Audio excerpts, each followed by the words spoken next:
सकाळी उठल्या उठल्या मी रडलोय आणि का रडलोय हे तुम्हाला पुढं पुढं कळलंच. चला स्टार्टिंग पासून स्टार्ट करूया. खरं सांगू काय, रात्री मी एक सिरीज बघितली जी लईच जास्त इमोशनल होती आणि त्याचा इफेक्ट मला सकाळी जाणवला. म्हणजे रात्रभर डोक्यात माझ्या तेच चालू होतं आणि मी सकाळी ह्या गोष्टीसाठी रडत होते की यार ते लास्टला दोघं वेगळे झाले. असं मूड स्विंग्स पिरियड्स मध्ये होणं लई नॉर्मल आहे, त्यामुळे मी काही डोक्यात घेतलं नाही. पण सगळ्यात जास्त झीट मला तवा आली. उठलो, अंघोळ केली, अंघोळ केल्यापासून जे मला शिंका चालू झाल्या, माझं नाक दुखायला लागलं, माझं डोकं दुखायला, घसा दुखायला, तरी शिंका काही थांबायचं नाव घेत नव्हत्या. जे आता तुम्ही खीर बघितली ती कशापासून तयार झाल्या मला लवकर कमेंटमध्ये सांगा. आणि ही खीर बनवण्याचं रिझन असं आहे की आमच्या गणपती विसर्जन वेळेस आम्हाला खीर बनवायचं पॉसिबल झालं नव्हतं, पण आमचा प्लॅन तोच होता. त्यावेळेस पॉसिबल झालं नाही म्हणून आज 11वीचा गणपती जाणार होता, म्हणून आमच्या मम्मीने ही दुसऱ्या मंडळासाठी खीर बनवली. रात्रीच्या 9:30 वाजता कोण व्हिडिओ करते?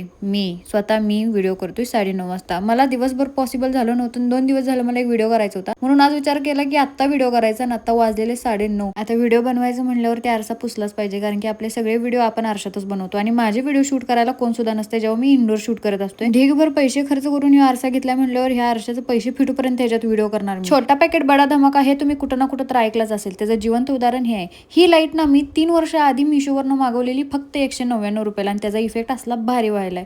गेस करून मला पटकन सांगा की ह्या साडीवरती मी नेमके कोणते कोणते व्हिडिओ बनवले असतील.